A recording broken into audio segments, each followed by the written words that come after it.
Hello everyone, my name is Sunui Birama from the Department of Electrical and Information Engineering, Faculty of Engineering, Universitas Gadjah Mada, Indonesia. I'm really delighted to be invited in the International Conference on Informatics and Computational Science. This is my first experience talking as a keynote speaker in a virtual conference, but I really hope that we will have a fruitful discussions after these presentations. The title of my presentations is Uncalibrated Case-Based Interactions, a Human-Centered Natural Interface Towards a Society 5.0. So before we dig deeper in the technical details of uncalibrated case-based interactions, we should really see the history of human being.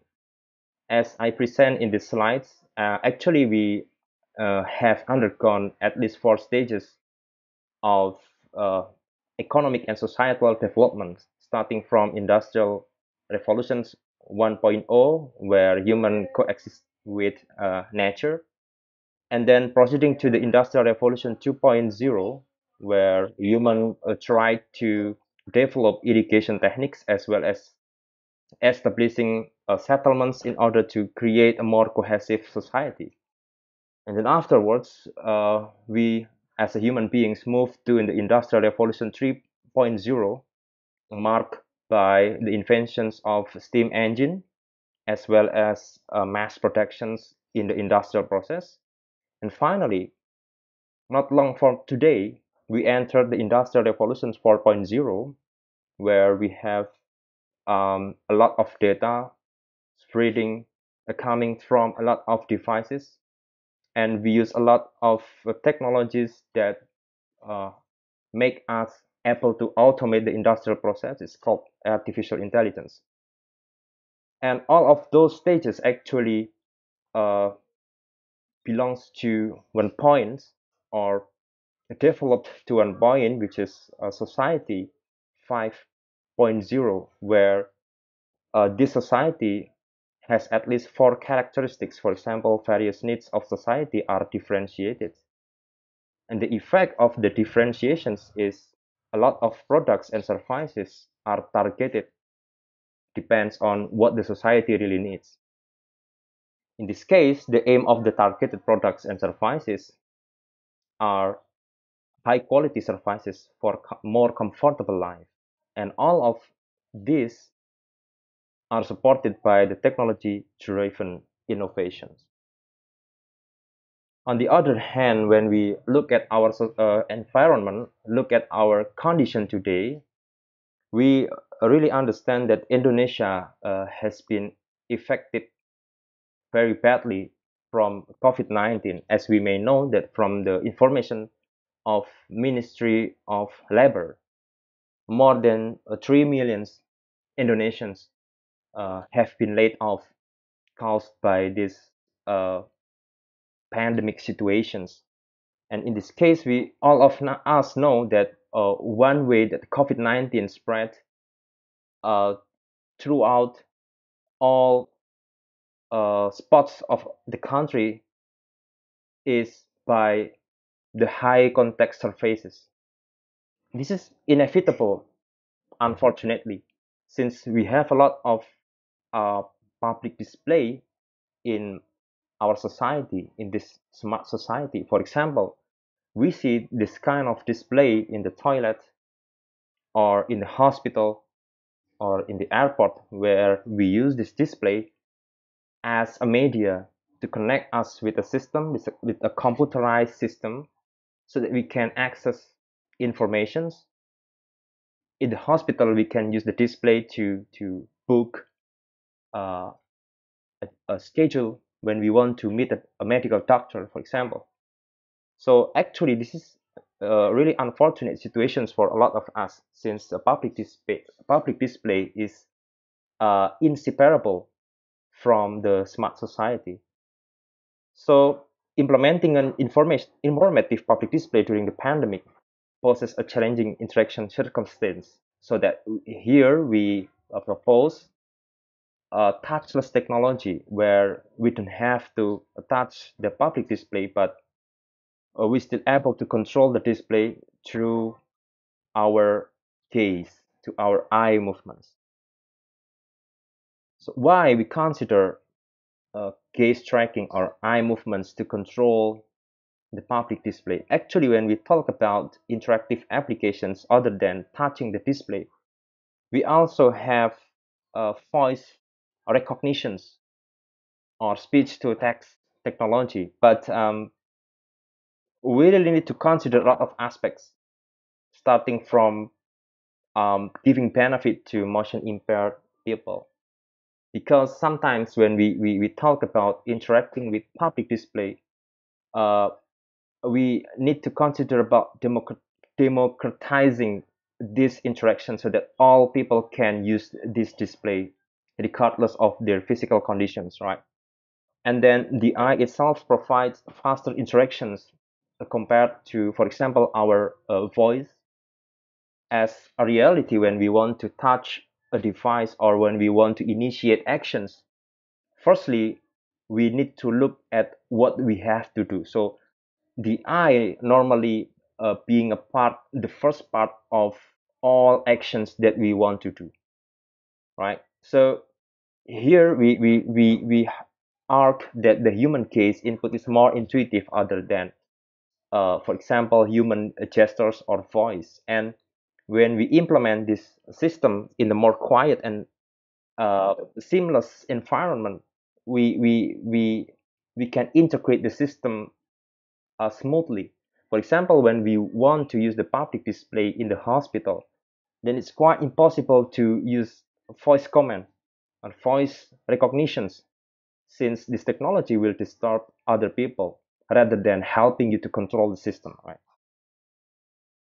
So here's a brief illustration how the system works. So first we need to present the content through the public display itself, and we need user to control the content. Then we need to get a dynamic button in order to switch the content so that we can change whatever content inside the display to what we want to access at the time, useful content that we want to access. And finally, we need to incorporate the sensor itself. So it's called eye tracker that detect our eye movements so that it can convert what we intended to see to a token of actions that control the content of the display. Now we want to talk about the technology behind the gaze-based interactive applications.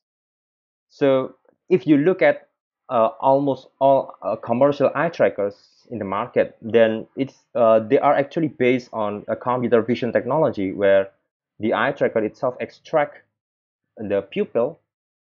So firstly, the device extracts the head of the users, and then after that, the device detect the eyes, and following the eye detection, they can smartly extract the position of the pupil and the corneal reflection in order to create a factor called PCR factor, which is very useful to map the position of the eye to what you see at screen. Okay, so but this method, of course, this method is not robust when we talk about interaction outside the building, because normally in this technology you need to use infrared light in order to reveal the detail of the pupil. And when you bring this technology outside the building, then you have a lot of infrared light that you cannot control. So sometimes this technology is limited by where you put the device. The second one that I want to introduce you is three types of eye movements out of at least six types recognized in the eye tracking literatures. So the first and the foremost important type of eye movements is fixations. So fixation happens when your eyes remain still for more than at least 300 milliseconds, such as when you see this button with a number one for a while, you create a fixational eye movements. And when you move your eyes from button number one to button number two, you create what we call by fast eye movements or rapid eye movements. from one position to another position. This is called saccades. And the third one is when you make eye movements tracing a button, like button number 3, it's called smooth pursuits. So when you look at a bird in the sky, or when you look at a car moving on the street, that's called smooth pursuits.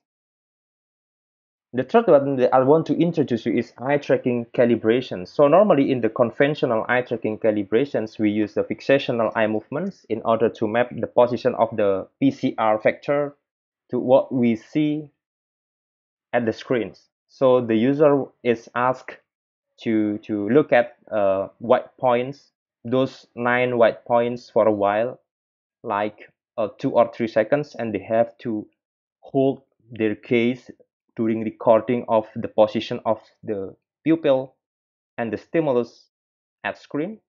And afterwards, the system will generate mathematical equations to predict where you are currently looking at the screen.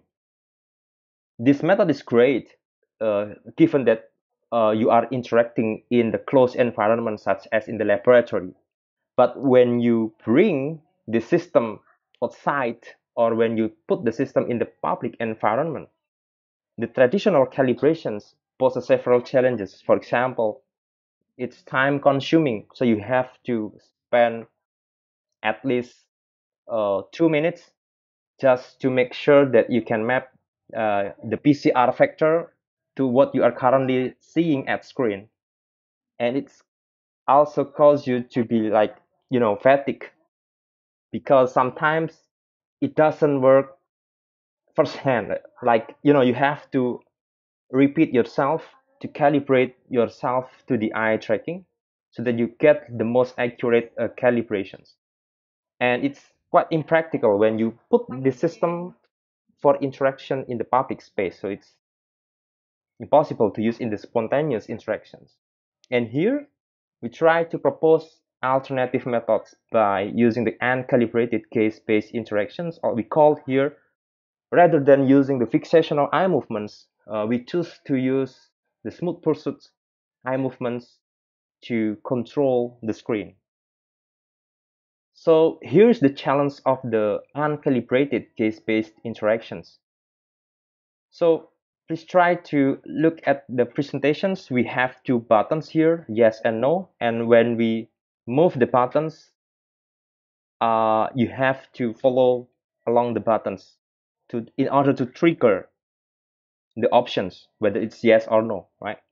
But the problem is, by the time user has given input to the system, the problem is how does the system detect the given input of chosen options?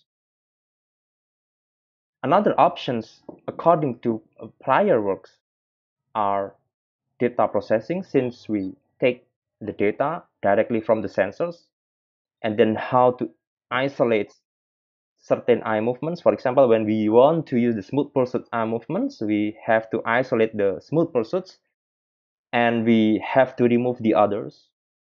And finally, how to convert the eye movement, the isolated eye movements, to trigger an actions, to trigger a button without a prior eye tracking calibrations. And to tackle this challenge, we tried to set an experiment. This is the last experiment that we did before the COVID-19 pandemic. So we used the eye tracker, the Tobii 4C eye tracker.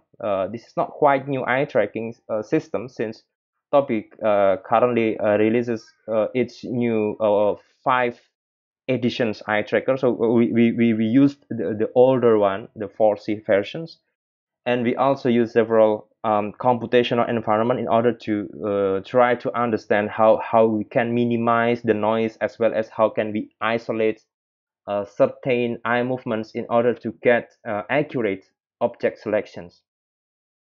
And here we present the stimulus for our experiment. So actually we had 4 boxes here, and 3 of them were painted blue, and 1 of them was colored orange, and the user was asked to gaze at the orange button, and then we recorded the case coordinates information of the active button and the timestamps, so that we can analyze the user case offline, and we can try to implement various methods in order to get the most accurate results for the object selections.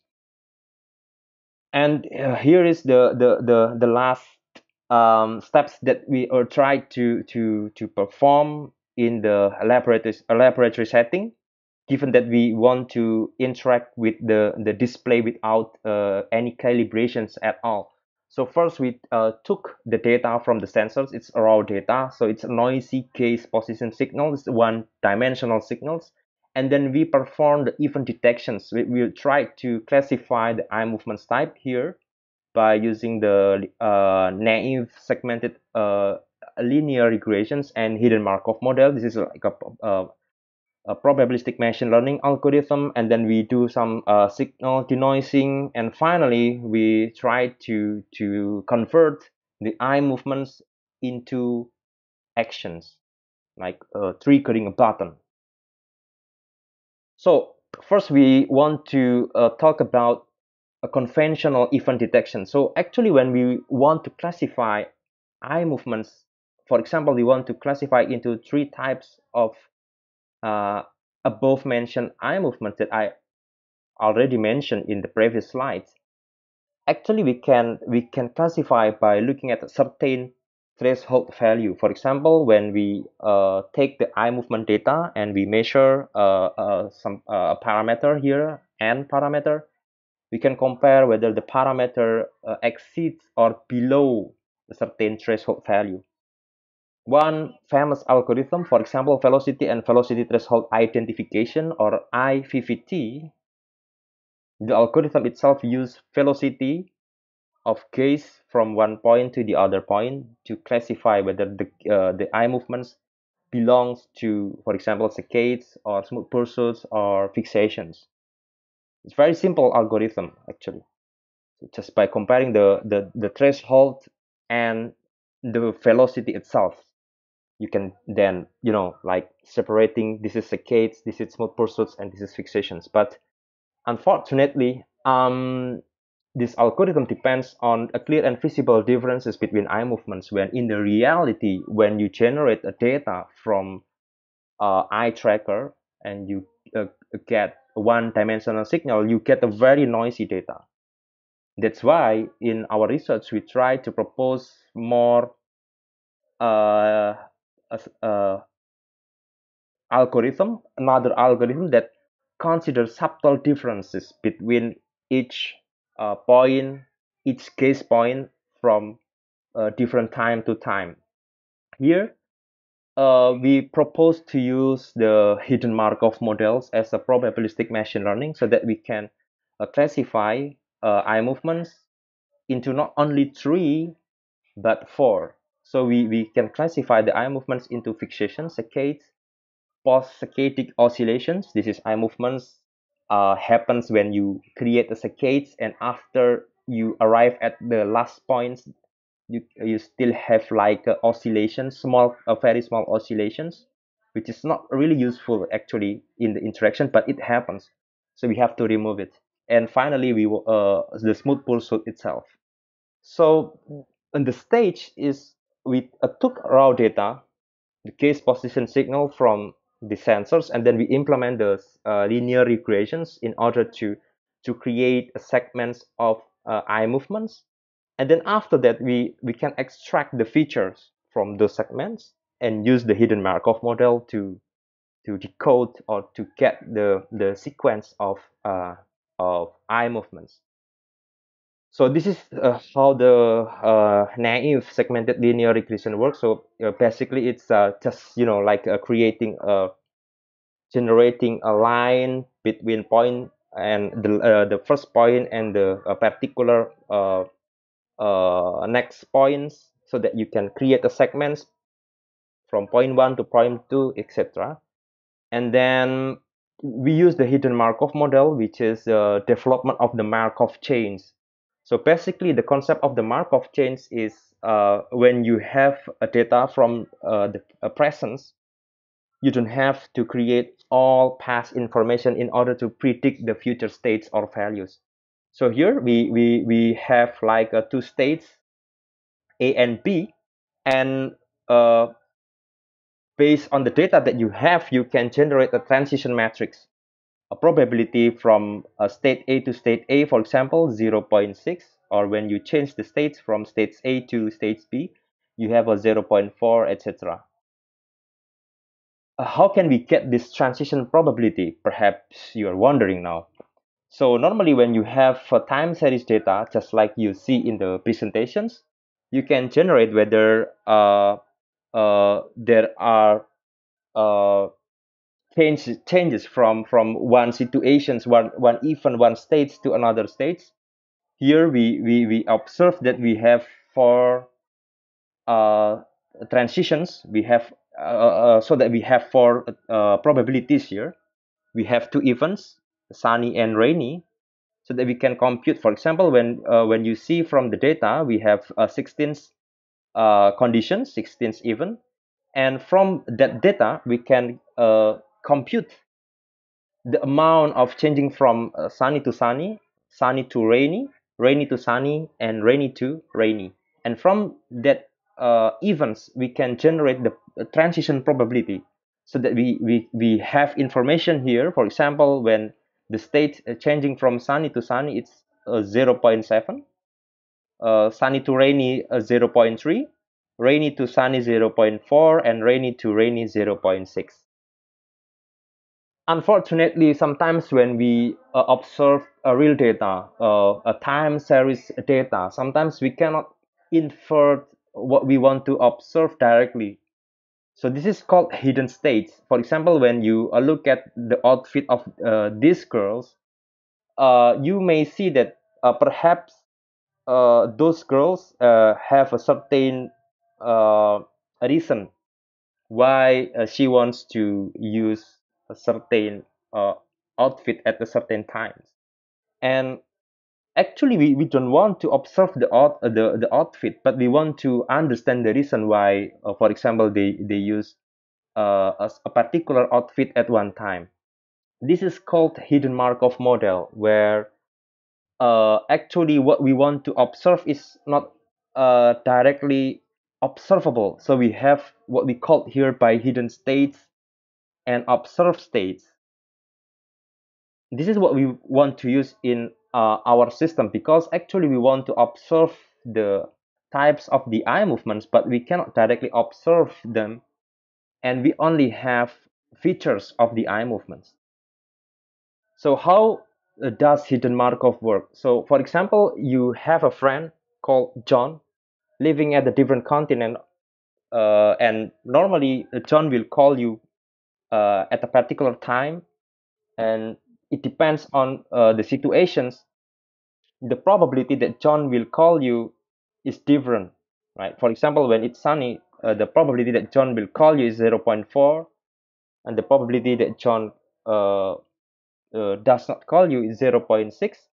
And when it's rainy, the probability that John call you is 0.8, and the probability that John does not call you is 0.2. So we have here like the emission probability.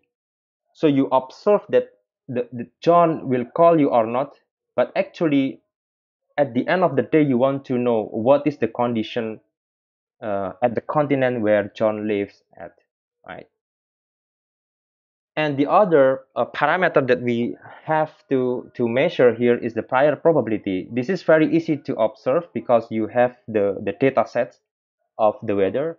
So you have 16 events, and you have 10 out of 16 are sunny, and then 6 out of 16 are rainy. So you can just compute the prior probabilities. You get 0.625 and 0.376. So you want to infer, if on Sunday John doesn't call you, what the weather might be, right? And there are only two possibilities, right? Sunny or rainy. So how can you do that? So first, you have to look at a certain set of data. For example, when you have a data on the last Monday, on the same week, John didn't call you, then you can compute the possibility whether the condition was sunny or rainy by merely put the prior probability times the emission probability at that time. So 0.625 times by 0.6, you get 0.375. Like, you can use similar way to compute whether it was rainy at the time. So you got 0.075, right? And for the next day, since we have two conditions, we have two events, there are at least four transitions, four kinds of transitions. So you can just compute the probability whether on Tuesday it was sunny or rainy by put the prior probability times by the transition probability times emission probability, right? And then you get you take the maximum value of force probabilities that you get from these computations, and then you can infer on Tuesday it was sunny. So you can do the same thing, and you get information that on Sunday it's sunny, because the probability that it's sunny is bigger than the probability that it's raining. This is the logic between the hidden Markov model. So given you have present states, then you can predict the future based on this present states. Okay, so now we will use the similar logic to compute to observe whether we get fixations in a particular events or saccades or PSO or smooth pulses. Here the hidden states are the types of eye movements itself, and then the observable states are segment velocity and intersegment angle from case position signal. These are features that we want to extract from the experimental data. And to get there, we need at least two components set up. For example, for the hidden Markov model, we need at least three kinds of probabilities, right? The initial or prior probabilities, the transition probabilities, and the emission probabilities. So we assume that the initial probabilities were equal for all eye movements. Since we have four eye movements, then we set the initial probability to be 0.25, right? And then for the transition probability, we use one data set and one mathematical model proposed by Buchanan and Lappy. This is the one and only one model that proposed the use of a hidden Markov model in a case classification, so that we use their model to be inferred in our task. And then our task here is to compute emission probabilities from the features from the experimental data. So we get the raw case positions from the sensors, and then we generate the segment of the case data, and then we compute the segment velocity and the intersegment angle. So we have two features here, and by using the formulas, mathematical formula that you see in the slides, it's actually it's random variables, and we use multivariate Gaussian.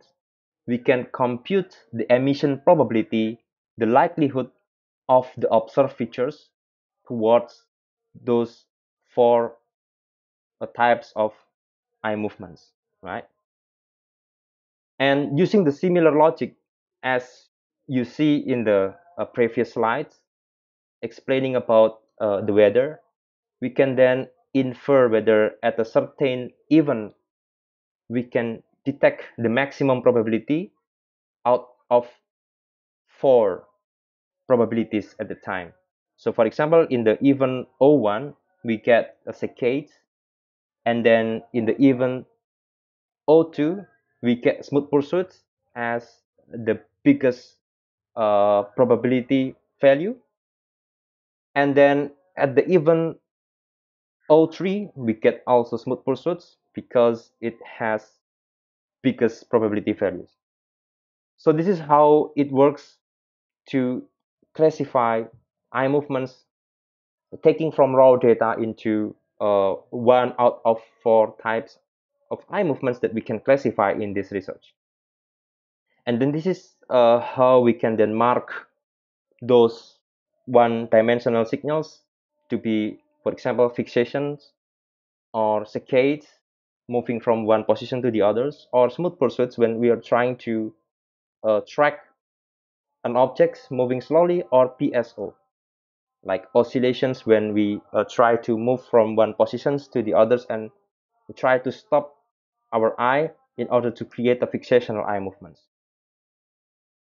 And finally, when we want to convert the eye movements into an actions to trigger a button, we just have to measure the correlations between our eye movements and those dynamic buttons, and we choose the biggest value of the correlations in order to trigger the intended button. From our experimental results, by involving 34 participants, we can see that unfortunately in these initial steps of our research, we cannot remove all of eye movements, since based on our results, it seems that we still have to use fixational eye movement and smooth pursuits in order to get the most accurate object selections, one object out of four dynamic patterns. So based on these results, we still use fixational eye movements at this time, but in future, perhaps we will consider more sophisticated algorithm in order to improve the accuracy of the object selections, as well as by like taking out other eye movements except the smooth pulses. And here is the practical implementations. So suppose you have a screen, this is your public display, you have a content inside the screen, and you have a dynamic button. You can control the screen, the information inside the screen, by just looking at the moving button, following the movement of the button without prior calibrations at all. Okay, so this is the take-home message. So in society 5.0, well, we know that the public display is very useful to convey educational information for various needs of the society. But considering our situations here, it's quite impossible to use a touchscreen public display, because it will be a factor of COVID-19. So we think to implement a safe public display by creating a touchless technology based on gaze interactions. In this case, in our research, this is an initial research, we propose the use of probabilistic machine learning. Here we use hidden Markov model for eye movement classifications, and Pearson product moment coefficients to trigger the dynamic button. So by using our method, you don't have to calibrate your case at all, given that you have a public display with the particular informations and the dynamic buttons over there. You can control the content by just looking at the button, following along the movement of the button, and then you can change the content of the display. And we really think that these implementations will be useful in future. For example, if you want to implement our technology, you can use it in the hospitals, in airports, for example, or other public facilities. So I think that's all for today. Thank you very much, and I really hope to have a fruitful discussion among us. Thank you.